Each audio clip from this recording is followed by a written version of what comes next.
누가복음에 보면은 맨 처음에 소개되는 이야기가 이제 누가복음 1장 1절부터 4절에 역사적 서문이 나옵니다. 이제 우리 가운데서 이루어진 일에 대하여 그 내력을 저술하려고 부설된 사람이 많은데 나도 처음부터 자세히 미루어 살펴보았기 때문에 이제 이걸 적어가지고 데오빌로 각하여 당신께서 이미 배운 바를 더 확실히 알도록 하기 위해서 이 복음서를 적으려고 합니다. 이렇게 서론을 하고 나서 1장 5절부터 26절 첫 번째 이제 에피소드가 소개되는데 무슨 얘기인가 하면은 엘리사벳과 스가랴 나이가 많이 들었는데 아이를 갖지 못했던 제사장 부부였습니다. 그죠? 근데 스가랴가 자기 순서가 돼가지고 성전에 대해서 분양하는 일을 맡게 된다. 뭐 이렇게 하면서 수태고지 받는 얘기가 나오는데 이때 엘리사벳을 소개하면서 이제 엘리자베스로 음력도 바꿨어요. 요즘 실제로 쓰고 있는 음력으로. 근데 이 위에서는 엘리사벳을 표현할 때 아론의 자손이다 또는 아론의 후예다 이렇게 번역했는데 새한글에서는 뭐라고 번역했습니까? 여자 후손이다. 그냥 후손만 해도 되는데 좀 거추장스러워 보이는데 여자라는 말을 굳이 넣었어요. 그리고 엘리사벳이 여자인 거 다 아는데 굳이 여자라는 게 번역에 조금 들어왔습니다. 뭐 이렇게 했냐, 시원찮다 이렇게 이제 생각하실 수도 있을 것 같은데 뜻없이 한 건 하나도 없습니다. 그러니까 이제 왜 그렇게 했는지를 한번 생각을 해 보면 좋을 것 같습니다. 분명히 여자라는 말이 뭔가 이렇게 의미가 있는 것 같다. 근데 외국어도 한번 찾아보시면요, 도터라는 단어가 나옵니다. 영어에는. 그리고 독일에는 토크터, 딸에 해당하는 단어가 나와요. 그러니까 이게 뭔가 원문에 이런 요소가 있구나. 이런 이제 직접 보지 않아도 짐작을 할 수 있습니다. 이제 보실 수 있는 건 실제로 보시면 이제 티가테론 해가지고 이게 딸이라는 단어에 해당하는 겁니다. 근데 아론의 딸이다 이렇게 표현하면 우리나라 사람들은 혼동하잖아요. 그러니까 이제 히브리 사람들은 그냥 직계 아들 딸이 아니어도 후손을 갖다가 딸이다 아들이다 표현하는 경우가 있어요. 근데 구약에도 가끔 보면은 그래서 그걸 우리가 직역해가지고 아들이다 딸이다고 했더니 공회로 전화하시는 분들이 있어요. 이 손자인데 왜 아들이라고 번역했느냐? 뭐 이런 식으로 이제 전화하시는 분도 있는데, 그래서 이제 여기서도 혹시 이제 아론의 딸이다 이렇게 딸들 중에 하나다 그러면은 직계 딸인 걸로 이렇게 착각할 수도 있을 것 같아가지고 우리 번역하시는 분들이 읽으시는 분들을 배려해가지고 자손이다, 후예다 이렇게 했어요. 좋은 번역이에요. 이렇게 해야 됩니다. 근데 한 가지 이제 아쉬운 마음이 들었던 거는 그럼에도 불구하고 누가복음의 저자가 굳이 이거는 이제 후손이라는 단어가 또 많이 있어요. 테크논이라든지 뭐 기타 단어 표현할 수 있는 게 있는데도 휘오스라 뭐 여러 가지 단어가 있는데도 불구하고 왜 티가테로 꼭 이 단어 딸이라는 단어를 썼을까 생각을 이제 해보게 되는 겁니다. 근데 누가복음을 자세히 보면은 써야만 하는 거예요. 써야만. 왜냐하면은 누가복음은 주석을 잘 보시면 이제 찾아볼 수 있는 이야기인데요. 굉장히 흥미롭습니다. 남자에 관한 이야기가 하나 나오면 여자에 관한 이야기를 반드시 좀 짝지를 이루어서 소개하는 그런 특징을 보여주고 있습니다. 아까 말씀드린 이제 1장에도 보면은 세례 요한이 태어날 것에 대해서 가브리엘로부터 수태고지를 받는 건 누구입니까? 스가랴잖아요, 그죠? 남자. 근데 예수님께서 태어나실 그에 대해서 수태고지를 받는 것은 요셉이 아니라 마리아입니다.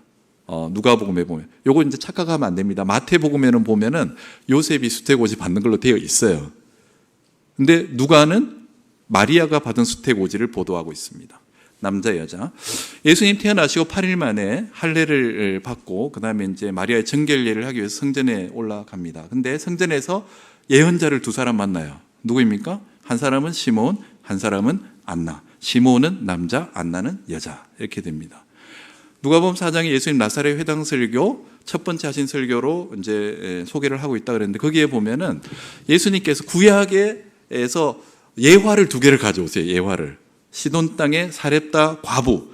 이스라엘 땅에도 과부가 많았는데 이제 하나님의 은혜를 받은 것은 시돈 땅의 사렙다 과부뿐이었다. 이렇게 얘기하고 이스라엘에도 나병 환자가 많았는데 하나님의 은혜를 받았던 나병 환자 한 명인데 수리아 장군 나아만.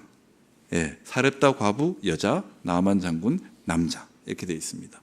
누가복음 7장 예수님이 기적을 많이 행하시는데 7장 1절부터 10절에 보시면은 예수님께서 백부장의 아들을 고쳐주신 이야기가 나옵니다. 근데 바로 이어지는 17장 11절부터 17절에 보면 어떤 이야기가 나옵니까? 나인성 과부의 아들을 살려주신 이야기가 나옵니다. 백부장 남자, 나인성 과부 여자.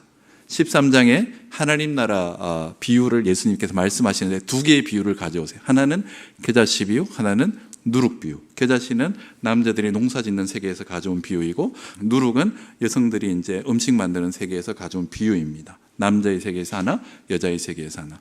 17장에 보면 하나님의 나라가 임할 때 일어날 일들을 소개하고 있는데 두 가지 예를 듭니다.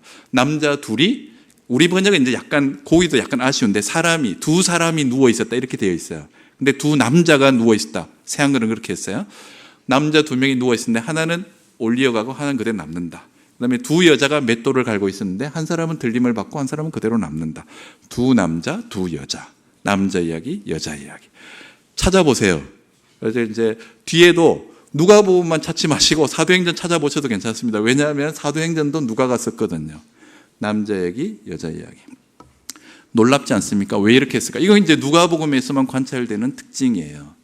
사실 생각해 보세요. 이 신약이 기록되던 시대는 가부장적인 가치가 지배하던 시대입니다.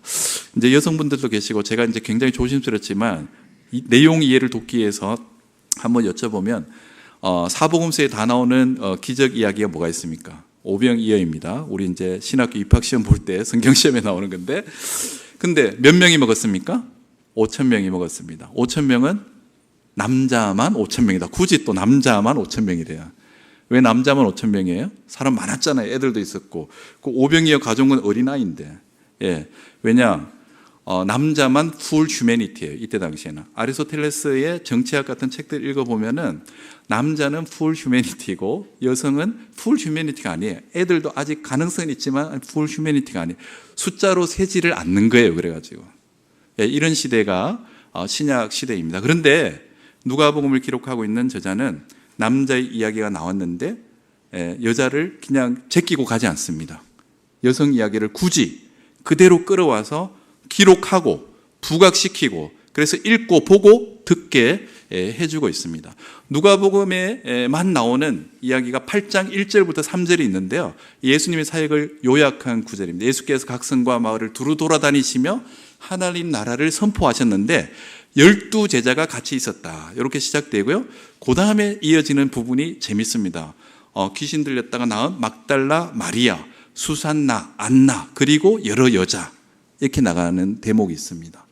이게 이제 주석을 살펴보시면은 이 구절은 누가복음에 나오는데 예수님의 하나님 나라 사역을 함께했던 제자들은 남자로만 이루어진 12제자만 있었던 게 아니다라는 얘기를 부각시키는, 그래서 여성 제자 명단을 제공하고 있는 것이다 이렇게 설명하고 있는 것을 볼 수 있습니다. 이처럼 누가복음은 여성의 역할을 매우 강조해주는 복음서입니다.